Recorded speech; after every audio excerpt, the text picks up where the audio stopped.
हर booth के घर घर जाएंगे, जन जन को बतलाएंगे, स्वच्छ छवि विकास पुरुष अखिलेश को फिर से लाएंगे। समाजवादी पार्टी हमेशा युवा नौजवानों और छात्रों के हित की बात की है। आगरा का पेड़ है।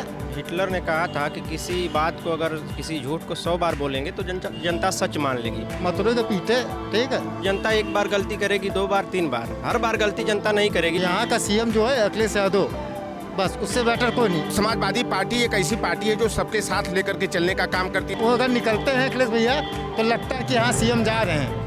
2022 का चुनाव काफ़ी दिलचस्प होने वाला है, क्योंकि उत्तर प्रदेश की राजनीति में बहुत हलचल हो चुकी है। अलग अलग पार्टियां अलग अलग तरीके से प्रचार प्रसार कर रही हैं। आज हम समाजवादी गढ़ में खड़े हैं और तमाम समाजवादी नेता हमारे पास मौजूद हैं।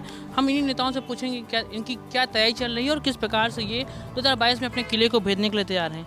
सबसे पहले तो हमारे साथ शख्स हैं, समाजवादी पार्टी से हैं और ये सिंह कहते हैं, गायक भी हैं। कुछ आप समाजवादी आंदोलन को लेके क्या आप सुनाएंगे? देखिए, जनता का जो रुझान है, हम लोग जो कलाकार हैं, जो गाते हैं, तो गाने के माध्यम से ही हम लोग जनता की बातों को रखते हैं। तो ये गीत हमारा आया है 22-22 किल, मैं 2 लाइन सुनाऊंगा, इसमें आपको चीज़ें मिल जाएंगी। बिल्कुल।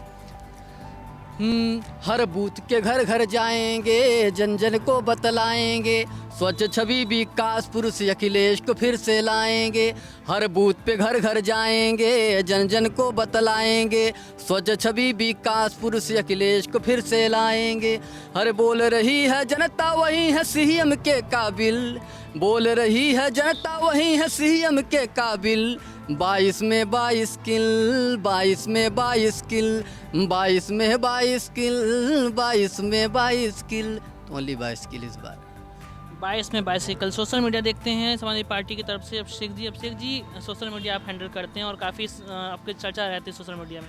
क्या सोशल मीडिया के द्वारा आपको समाजवादी आंदोलन में क्या बढ़त मिल रही है, क्या चीज़ें हो रही है? निश्चित तौर पर समाजवादी पार्टी की सोशल मीडिया और ज़मीनी स्तर पे हम लोग माननीय राष्ट्रीय अध्यक्ष जी के दिशा निर्देश से काम कर रहे हैं और सोशल मीडिया के जरिए हम बूथ स्तर तक लोगों को जोड़ करके उनकी समस्याएं और किसान आंदोलन जो चल रहे हैं, जो किसानों के साथ अत्याचार हो रहा है, पिछड़े दलित शोषित वंचित समाज के साथ अत्याचार हो रहा है, उसकी आवाज़ बनने का काम कर रहे हैं। और जो वर्तमान की सरकार है जो जन विरोधी काम कर रही है, उन चीज़ों को कहीं ना कहीं सोशल मीडिया के माध्यम से जो प्लेटफॉर्म है, ट्विटर्स है, फेसबुक है और जितने भी प्लेटफॉर्म सोशल मीडिया के, उनके माध्यम से आगे लाने का काम कर रहे हैं। और मोर्चा के रूप में भी हमारे संगठन के पदाधिकारी लोग गांव-गांव तक जा करके लोगों की समस्याओं को सुन रहे हैं। और निश्चित तौर पर हमारी जो टीम है सोशल मीडिया की, माननीय राष्ट्रीय अध्यक्ष जी के आदेश पर बूथ स्तर तक काम करके 2022 में सरकार बनाने का काम करेगी।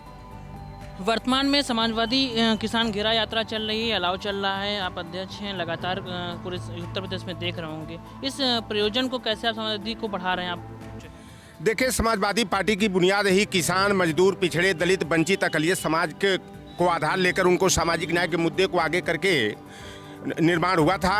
और समाजवादी पार्टी एक ऐसी पार्टी है जो सबके साथ लेकर के चलने का काम करती है, सबके मान सम्मान और अधिकार हित की बात करती है। हाँ, ये विडंबना रही है कि भारतीय जनता पार्टी के छल कपट, झूठ, फरेब और जुमलेबाजी की राजनीति में आकर के हमारा जो अति पिछड़ा समाज, गैर यादव समाज और दलित वर्ग जो है भाजपा के झांसे में आ गया था। जब हम लोग फील्ड में जा रहे हैं तो जनता अपने को ठगा हुआ महसूस कर रही है। और जो 2022 का चुनाव है, समाजवादी पार्टी अपने पुराने एजेंडे को साथ लेते हुए जो वर्तमान में लोकतंत्र पर, संविधान पर, सामाजिक न्याय पर, आरक्षण पर खतरा उत्पन्न हो गया है, आरक्षण की व्यवस्था निष्प्रभावी भारतीय जनता पार्टी और RSS की साजिश से हुई है। हम लोग मंडलवाद को आगे करके, अम्बेडकरवाद को आगे करके, सामाजिक न्याय की बुनियाद को एक नई धार देते हुए हम पिछड़े, दलित, वंचित, अकलियत, पसमानदा समाज के बीच में हम लोग जा रहे हैं। और जनता कह रही है कि हम लोगों ने जो 14 में गलती किया, 17 में, 19 में गलती कर दिया, लेकिन 2022 में अपनी गलती में सुधार करेंगे। अखिलेश यादव से बेहतर उत्तर प्रदेश में कोई मुख्यमंत्री हो ही नहीं सकता। आज हमारे विद्यार्थी भी, चाहे छात्र, नौजवान हो, आज अपने को ठगा हारा महसूस कर रहे हैं।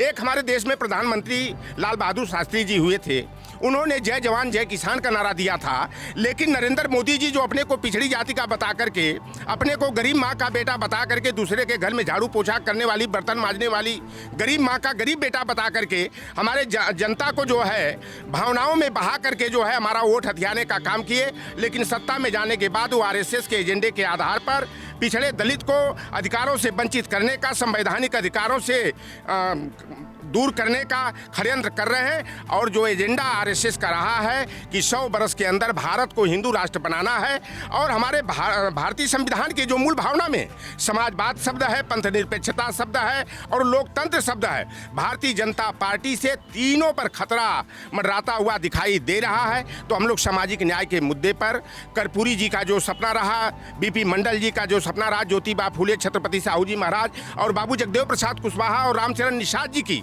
जो मीमांसा रही है, सबको साथ लेकर के चलने की, लोकतंत्र को मजबूत करने की और भारतीय संविधान को बचाने की जिम्मेदारी समाजवादी पार्टी के ऊपर सबसे अधिक है। और जनता तो इंतजार कर रही है कि कब विधानसभा का आम चुनाव हो कि ये छल कपट और झूठ फरेब की राजनीति करने वाले लोगों को बेदखल करें। 2 करोड़ हर साल नौकरी और रोजगार देने की बात करने वाले लोग, आज नौकरियों में क्या हो रहा है कि हमारे ओबीसी 80 का कट ऑफ मेरिट 169 जा रही है, 138 वाले की नियुक्ति हो जा रही है। तो ये भारतीय जनता पार्टी जो भय, भूख और भ्रष्टाचार मिटाने का नारा देकर आई थी, बेटी बचाओ और बेटी पढ़ाओ का नारा लेकर आई थी, यह सारे उसके नारे ढकोसले और झूठ साबित तो हुए हैं। और मैं जिस समाज का व्यक्ति हूँ, मेरे समाज का भी 90% जनता जो है राम और निषाद राज की मित्रता के नाम पर बहक गई थी। अब वह अपने को महसूस कर रही है, क्योंकि हमारा सबसे बड़ा मुद्दा जो 17 अति पिछड़ी जातियों के आरक्षण का मुद्दा था, भारतीय जनता पार्टी ने वादा किया था कि हमारी सरकार बनेगी कभी भविष्य में तो हम निषाद मछुआरा समाज की जातियों को अन्य राज्यों की भांति हम अनुसूचित जाति का आरक्षण दिलाएंगे। निषादों को नदी से जुड़े हुए हम अधिकारों को दिलाने का काम करेंगे। ये योगी आदित्यनाथ जब सांसद थे तो संसद में कहते थे मल्ला केवटबिन धीवर कहार गुड़िया तुरहा बातम माझी रायकवार और चाई तीयर जातियां जो मछुआरा समाज की हैं वह आर्थिक रूप से पिछड़ी हैं, गरीब हैं, भूमिहीन हैं, इनके अपने पैसे से वंचित हो गए हैं, इन्हें अनुसूचित जाति का आरक्षण मिलना चाहिए। तो आज तो इनकी तो भाई डबल इंजन वाली सरकार चल रही है। प्रदेश सरकार से प्रस्ताव भेज करके केंद्र सरकार से अनुमोदन क्यों नहीं कराते?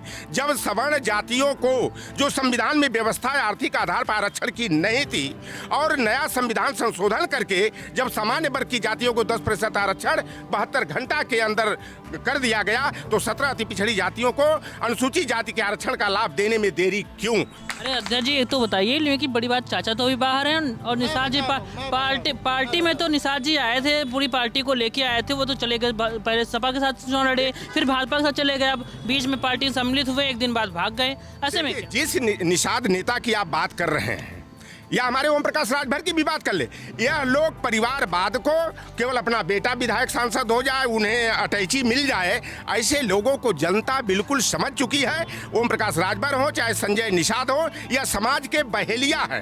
ये समाज को मोहरा बना करके केवल अपना घर, अपने भाई परिवार को बढ़ाने का काम करते हैं। और जो चाचा की बात आप कर रहे हैं, चाचा का आशीर्वाद जिन्होंने अपनी गोद में खिलाया है वो अपने भतीजे का कभी अहित नहीं सोचेंगे। राजभर जी तो संयुक्त मोर्चा बना रहे हैं, राजभर जी तो मतलब मुख्यमंत्री बनने की तैयारी कर रहे हैं, तमाम पार्टियों को, तमाम दलों को जोड़ रहे हैं धीरे धीरे। अब अध्यक्ष जी कैसे बात कर रहे हैं? सपना कोई देखे तो भाई हम उसको रोका तो नहीं जा सकता। वो सपना ओम प्रकाश राजभर जी देख रहे हैं, देखे सपना, वो उनका सपना दीवा स्वप्न ही साबित होगा। और जनता, चाहे उनका राजभर समाज हो, चाहे अति पिछड़ा समाज हो, चाहे पिछड़ा दलित अल्पसंख्यक समाज हो, अब इन नेताओं के छल कपट में आने वाला नहीं है, इनके झूठे सपने दिखाने के बहकावे में नहीं आने वाला है। ठीक है, साफ तौर से झूठे सपनों में नहीं आने वाला है। क्या आप युवा होने के नाते क्या लगता है 22 में मतलब दूसरे दल आगे बढ़ेंगे, सामाजिक आंदोलन को बढ़ाएंगे, आगे ले जाएंगे, सरकार बढ़ाएंगे? देखिए 2022 में निश्चित तौर पे समाजवादी पार्टी के राष्ट्रीय अध्यक्ष जी के नेतृत्व में सरकार बनेगी और उत्तर प्रदेश के सीएम आदरणीय अखिलेश यादव जी होंगे। उसका कारण, विशेष तौर से कारण यही है कि युवा दिन पर दिन बेरोजगार होते जा रहा है और समाजवादी पार्टी ने हमेशा युवा, नौजवानों और छात्रों के हित की बात की है, किसान, गरीब, दलित और पिछड़ों समाजों के हित की बात की है। और समाजवादी पार्टी के राष्ट्रीय अध्यक्ष जी ने करके दिखाया है। पिछले 12 से 17 के चुनाव के बीच में हमेशा हम लोगों ने काम पर लड़ा है और आने वाला 22 का भी चुनाव हम लोग काम पर लड़ेंगे और जनता इसी काम पर वोट देकर समाजवादी पार्टी के राष्ट्रीय अध्यक्ष जी को मुख्यमंत्री बनाने का काम करेगी। काम पर वोट देने की बात कही भैया, काम पे तो वोट पहले भी मांग रहे थे, काम पे तो वोट पहले भी मांग रहे थे, क्या हुआ था? चीज़ बोलनी है, आगरा का पेड़ा मथुरा के पीठे, ठीक है, और यहाँ का सीएम जो है अखिलेश यादव, बस उससे बेटर कोई नहीं। वो अगर निकलते हैं अखिलेश भैया तो लगता है कि यहाँ सीएम जा रहे हैं, ठीक है, विदाउट जाते हैं तो लगता ही नहीं कि यहाँ सीएम जा रहे हैं। हम खुद गवर्नमेंट सर्विस करते हैं, उन्हीं की देन है हमारी नौकरी की, उन्होंने ही हमको नौकरी दिलाई थी। अब क्या है, हमारे यहाँ डायरेक्टर भी नहीं बैठते हैं ऑफिस में, और हमसे जो जैसे हम ड्राइवर हैं तो आप ड्राइवर का काम कराओगे हमसे, अदरवाइज ऐसे काम नहीं कराओगे, नहीं कराना चाहिए। लेकिन ये सब काम हो रहे हैं, ठीक। हम फिर कह रहे हैं कि यहाँ लखनऊ के अंदर सीएम कोई है मर्द, अखिलेश यादव हैं, बाकी कोई नहीं है और कोई कर भी नहीं पाएगा। भैया आप बताइए, मर्द सीएम अखिलेश यादव हैं, काम की बात की तो काम पे तो 2017 में भी चुनाव पे गए थे, क्या हुआ? बिल्कुल हिटलर ने कहा था कि किसी बात को अगर किसी झूठ को 100 बार बोलेंगे तो जनता सच मान लेगी। तो जनता एक बार गलती करेगी, 2 बार, 3 बार, हर बार गलती जनता नहीं करेगी, उनके बहकावे में नहीं आने वाली है। इस देश का छात्र, नौजवान और युवा लगातार इस सरकार के द्वारा ठगा गया है। आप ये जांच कर लीजिए कि जिन छात्रों को अखिलेश यादव की गवर्नमेंट में, सरकार में 0 फीस पे एडमिशन मिलता था, आते ही सरकार ने उसको ख़त्म कर दिया। आप एक रेशियो निकालिएगा कि जो गरीब छात्र लखनऊ विश्वविद्यालय में, चाहे प्रदेश के विश्वविद्यालयों में, कॉलेजों में एडमिशन ले रहे थे, उसको आप समझिए बात को। इस सरकार ने किस प्रकार से गरीबों को शिक्षा से वंचित किया है। इस सरकार ने बड़े स्तर पे गरीबों की, छात्रों की छात्रवृत्ति को किस प्रकार से ख़त्म किया है। ये आंकड़ा जब आप निकालेंगे पूरे प्रदेश का, तब आपको समझ आएगा। तो इस बात को पढ़ा लिखा नौजवान गांव का भी अब समझ रहा है। और सबसे बड़ी बात, अगर ये अच्छा काम कर रहे हैं तो ये मांगे अपने तीनों किसान कानून जो ये लाए हैं, 3 किसान कानून, उस पर वोट क्यों नहीं मांगते हैं? ये नोटबंदी पे वोट क्यों नहीं मांगते हैं? ये बात समझने की ज़रूरत है कि आज ये बेरोजगारी पे वोट क्यों नहीं मांग रहे हैं कि हम रोजगार दिए हैं। इसलिए नहीं मांग रहे हैं कि अखिलेश जी के पूरे इनके कामों का इन्होंने फीता काटा है पूरे अपने कार्यकाल में, और ये जनता के सामने काम पे वोट नहीं मांग पाएंगे। ये वोट मांगे धर्म के नाम पे, जाति के नाम पे, लोगों करके बहका करके वोट मांगेंगे। लेकिन अब छात्र और नौजवान समझ चुका है, और छात्र नौजवान ही सोशल मीडिया के माध्यम से इनकी सरकार लाया था, और उसी के माध्यम से इस बार इनको बाहर भी करेगा और अखिलेश यादव को सीएम बनाने का काम करेगा। बाहर भी करेगा अखिलेश यादव। आप झंडा लेके ऊंचा कर रहे हैं, क्या झंडा ऊंचा होगा? भी कुछ बोलना चाह रहे हैं। बोलिए बोलिए। उत्तर प्रदेश में जब तक मुख्यमंत्री अखिलेश भैया बैठे रहे, तब तक उत्तर प्रदेश में 21 करोड़ जनता को चीनी उपलब्ध रही कोटे पर। जिस दिन से बाबा जी गद्दी पर बैठे, कोटशक्कर को सस्पेंड कर दिया। 15-15 लाख रुपए देने की मोदी जी ने बात कही थी, जो 0 बैलेंस खाते में 1 पैसा नहीं डाला, गरीब जनता को बेवकूफ़ बना दिया। बता रहे हैं हम देश संपन्न कराएंगे। देश जब संपन्न होगा जब गरीबों को, भूमिहीनों को ज़मीन का पट्टा दिया जाएगा। न किसी गरीब को ज़मीन का पट्टा मिल रहा है, न कोटे पर शक्कर मिल रही है, न किसी कन्यादान हाथ में दिया जा रहा है। जिलाधीशों के माध्यम से सब दलाली सब हो रहा। लेकिन हम झंडा ऊंचा किए, झंडा ऊंचा होगा 22 में? नहीं होगा। होगा 22 में सरकार बनेगी, दिल्ली में सरकार बनेगी, अखिलेश भैया प्रधानमंत्री बनेंगे। हाँ, सपना पूरा होगा? पूरा होगा प्रधानमंत्री। चलिए, सपना कब पूरा होगा ये सवाल तो बना है, लेकिन खास तौर से जब बातचीत किया, इस बातचीत में साफ तौर से कहा, युवाओं का कहना है कि जो आंदोलन है वो जारी रहेगा। जो मुद्दे हैं वो मुद्दों पे बातचीत भारतीय जनता पार्टी नहीं करती है, बल्कि समाजवादी पार्टी और समाजवादी पार्टी के कार्यों का ही फीता काटती है, उसी कामों को अपना काम बताती है। समाजवादी आंदोलन इनका जारी रहेगा। आने समय में क्या होने वाला है ये 2022 का चुनाव ही कहेगा। फिलहाल वीडियो जर्नलिस्ट रश्मि सिंह के साथ आकाश यादव, यूपी खबर, लखनऊ।